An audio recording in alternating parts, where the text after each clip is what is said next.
मैं चाह के भी मेरे घर वालों के लिए कुछ नहीं कर पाता था। मैं निराशा में था। मेरे मसीह भाई बहनों, आप सभी को जय मसीह की। तो ये जो गवाही आप सुनने जा रहे हो, मैं आपको बताना चाहता हूँ, ये एक ऐसी गवाही है जो आपके दिल को झंझोड़ के रख देगी। आप जान पाएंगे कि सच में परमेश्वर आपसे कितना प्रेम करते हैं। जब आप उनके निकट जाते हैं, जब आप उनको जानने की कोशिश करते हैं, तो कैसे वो आपकी लाइफ को तब्दील करके रख देते हैं, बदल के रख देते हैं। इस गवाही को सुने और इस गवाही को शेयर जरूर करना। जो प्रभु को नहीं जानते उन लोगों को जरूर शेयर करना। सुनिए। मैं इतना टेंशन में रहता था कि एक तो मर जाऊं या फिर घर के लोगों के लिए कुछ करूं। मैं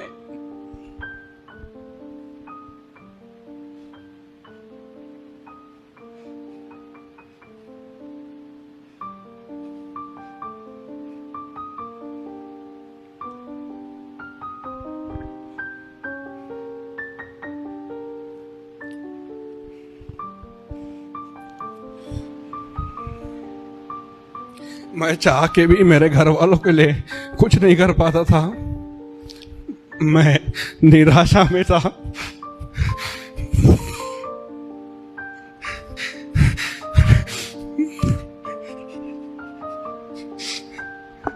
उसमें मैं नशे में चला जाता था। मैं इतने टेंशन में रहता था। मैं घर से निकल जाता था, घर वालों से अच्छे से बात नहीं करता था, चिड़चिड़ करता था क्योंकि मेरा कोई काम नहीं बनता था। मैं चाहता था कि मेरे घर वालों को एक अच्छे जगह पे लेके जाओ, एक अच्छे घर में लेके जाओ, अच्छा खाना दूँ, क्योंकि जिस घर में हम लोग रहते थे उस घर में, वो घर पूरा टीन का था। बरसात में इतनी गर्मी होती थी कि हम लोग रह नहीं सकते थे। ठंडी में इतना ठंडी लगता था कि हमको 4-4, 5-5 कंबल लगते थे। बरसात में इतना बरसात होता था कि हमको ऐसे कटोरे लेके रहना पड़ता था। नाना खड़े हैं तो नाती सोया है, नाती सोया, नाना सोया है तो नाती लेके बैठा है। हमारा बिस्तरा गीला हो जाता था, फिर भी हम लोग विश्वास में वहां पे रहे। जो भी हमारा खुदा था, जो हमारा पास था, हम लोग मानते गए, हम लोग करते गए। मैं वहां से आने के बाद में 1 साल के बाद में मैं टूट गया था कि ऐसा क्यों, ऐसा मैंने कौन सा पाप किया, ऐसा क्या बात है मेरे पीछे। मैंने तो किसी का बुरा नहीं किया, मैंने तो किसी का बुरा नहीं सोचा, तो मेरा कोई काम क्यों नहीं बनता। फिर वही फ्रेंड जो मुझे प्रभु के बारे में बताती थी, वो 1 साल तक के मुझे प्रभु के बारे में बताती रही। मैं नहीं सुनता था, मैं अपना बताता था, मैं अपने देवताओं के बारे में बताता था। जो मुझे पता था वह विश्वास में बोलता था। वो बोलते थे नहीं, आप एक बार बाइबल पढ़ के तो देखो, आप एक बार बाइबल पढ़ के तो देखो। मैं बोलता नहीं। फिर मैं सोचने लगा कि ये व्यक्ति सिर्फ बोलता है बाइबल पढ़ के देखो। मेरी मम्मी वहां गए, इतना सब कुछ किए, इतना पैसा लुटाए, ये तो सिर्फ बोलते सिर्फ बाइबल पढ़ के देखो। फिर मैं बोला ठीक है, मैं नॉर्मल तरीके से बाइबल पढ़ूंगा। इतना मैंने पढ़ाई लिखाई किया, जैसा भी किया हूँ, टूटा फूटा जो भी मैंने किया, ठीक है, मैं नॉर्मल तरीके से बाइबल पढ़ना चालू किया। उन्होंने मुझे बाइबल ऐप दिया। उसके बाद में मैं धीरे धीरे बाइबल पढ़ने लगा। पढ़ते पढ़ते मैं, यानी कि मेरा छोटा रूम था किराए का, ये जो इसका आधा है, इतने रूम में हम लोग रहते थे। बाजू में मेरा बेड था, यहाँ पे खाना बनता था, वहाँ पे हमारा पूरा मूर्ति का जो भी घर में पूजा पाठ का था, मंदिर, वो सब वहाँ पे रहता था। तो मैं वहाँ पे घर में अकेला रहता था। मैं बाइबल पढ़ना चालू किया। जैसे जैसे मैं बाइबल पढ़ना चालू किया, मुझे कुछ नहीं समझता था। जैसे स्कूल में हमको पढ़ाया चोरी नहीं करना, हत्या नहीं करना, यानी कि जो भी हमको सिखाया हमको समझता था। पर मैं वहां पे नॉर्मल, वहां पे लिखा था कि आदि में परमेश्वर ने आकाश और पृथ्वी की सृष्टि की। परमेश्वर ने 6 दिन में कैसा कैसा क्या क्या बनाया। मेरे को कुछ नहीं समझ में आता था, सब ऊपर से जाता था। लेकिन जब मैं बाइबल पढ़ता गया, अचानक से मेरे सर में दर्द उठा। जैसे जैसे मैं बाइबल पढ़ता गया, वो सर का दर्द बढ़ता गया और बढ़ते बढ़ते वो इतना बढ़ गया कि ऐसा लगता था कि सर मैं दीवार में जाके ठोकूं या किसी को कुछ करूं, ऐसा लगता था। और एक आवाज आती थी कि मत पढ़, तेरा कुछ नहीं होगा, तू जहां पे है वहीं पे रहे, तू जो कर रहा है वो अच्छा है, मत पढ़ मत पढ़, ये बार बार आवाज आती थी। मैं रूम में अकेला था, मैं डरता गया, मेरा पैसा ही ना छूटता था। मतलब ऐसा क्यों, ऐसा कौन है, क्या है? मुझे नहीं पता था कि शैतान भी कुछ बोलता है, शैतान भी कुछ होता है, मुझे ऐसा नहीं पता था। लेकिन मैं बाइबल पढ़ता गया, वो बोलता गया और मैंने उसकी सुन ली। और जैसे ही मैंने बाइबल को बंद किया, वो मेरा सर का दर्द चला गया और वो जो बोल रहा था कि मत पढ़, वो भी बोलना बंद हो गया। तब मैंने बाइबल को गलत समझा कि बाइबल यानी कि मैंने जैसे पढ़ रहा था तो मेरा सर का दर्द हो रहा था, पढ़ते पढ़ते अगर मैं बीमार पड़ गया तो ऐसा हो गया, तो वैसा हो गया। तो बहुत सारी बातें मेरे दिमाग में चलती थी। फिर एक हफ्ते के बाद में जिन्होंने मुझे बाइबल दिया था वो पूछते थे कि कहाँ तक के बाइबल पढ़े आपने, तो मैं बोलता था कि नहीं, मुझे बाइबल नहीं पढ़ना, बहुत पढ़ लिया मैंने। जैसा मैं पढ़ता था मेरा सर दर्द होता था, इतना सर दर्द होता था कि इधर ऐसा बहुत मुझे अजीब लगता। और कोई बोलता है कि मत पढ़, तेरा कुछ नहीं होगा, कुछ नहीं होगा करके। ऐसा करते करते फिर वो मुझे समझाने लगी कि शैतान नहीं चाहेगा कि आप उसके चंगुल से छूटो, शैतान नहीं चाहेगा कि आप इस लत से छूटो, शैतान नहीं चाहेगा कि आपका जीवन बदले। इसलिए वो आपको बार बार कोशिश करेगा कि आप ना पढ़े।